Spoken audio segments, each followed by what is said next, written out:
Hello, everyone. Today is a trade recap of today's trades that I took. I only took one trade, and I'm gonna show you guys the trade that I took. So yeah, so as you can tell, I only won about 600 bucks or 700 bucks technically. Let's get started. I only traded on the evals today because honestly, I didn't have time to re-enter, to be honest with you. So or where I wanted to get filled at. But let's get started. So here I don't know why it's bugged out, but I'm up about $353 on two of the combines. Trying to bring this back up. I gotta pass it.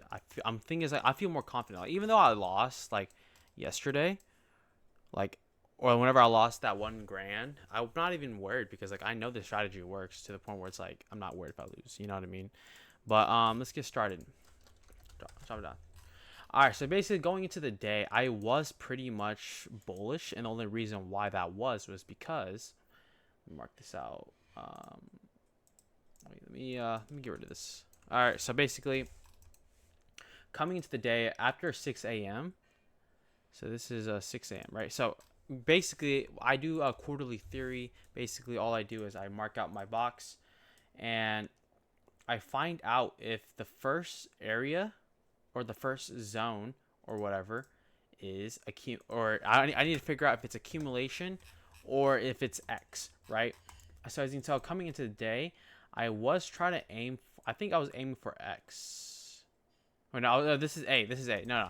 So going here, as you can tell, we were pushing up, but we were very balanced as we were going up. So I consider this A, and then this area after 7:30 to be my manipulation. As you can tell, we broke above with displacement here. So I was okay. Look, this looks good. Tricking all the buyers tricking all the retail traders to go longs, and then I was pretty much bearish bias.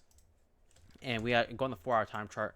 We had just came from external range liquidity, and I was looking to target internal range liquidity, which was these lows down here, and this internal range liquidity fair value gap down here. So then dropping down, I'm like, okay, look, this looks good. So price manipulated, and then as soon as market opened here, as soon as market opened, everything started shutting down. Like all the Project X platforms just shut down. TopStep X, Alpha Ticks, everything just shut down. So then like we didn't get to trade until like around 9:45 because it took like a 15-minute like reset for it to work again. So, but to be honest, I would have gotten entry on my shorts anyways. So then I'm not worried about that. So I didn't get to short, which is completely fine. So then I'm like, okay, look, this looks good for longs, right? Because this was my original target down here at these lows and this 4-hour fair value gap. So then marking my standard deviation from this high to this low, we tap -2 standard deviation aligned with the 4-hour PD array. So then I'm like, okay, look, this looks good. We're dropping down to the 15-minute time chart right here. We had a 15-minute CRT inside of a 4-hour fair value gap. This is my candle range theory.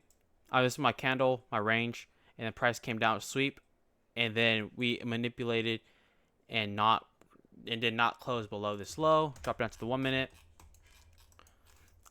Basically, for some reason, market closed here for like a quick second. I didn't get filled. I had my entry at this order block, and as you said, we didn't get filled, right? So then I ended up just market entering around this area and my stops to this low, and then target higher prices. And yes, we did have SMT here. And then I ended up taking partials around this area right here. And the only reason why I did that was because at the time we had SMT. ES had already taken out these highs. This was kind of my target, but ES had already taken these highs, as you can tell right here. ES had already taken out these highs while NQ was here. So then once ES did that, I ended up just taking partial. I ended up taking all of my contracts. And let me mark that chart. Let me show you guys the chart executions. 5 here and 5 here. And yeah, as you can tell, it rode up pretty nicely. Went from bearish to bullish. And that's why I trade. And people say, oh, the trend was bearish. Like, why are you longing? But longs did work out here. So it doesn't matter. I'm not worried. Like I said, I'm like very confident in my strategy. I'm not worried about it, even though I lost like a day or two ago. Because as you can tell, like I'm more in line with my strategy. So I'm not too worried about that. But other than that, guys, that's the end of the video. Thank you guys so much for watching. You made about 700 bucks today. And yeah, and I will catch you guys all tomorrow.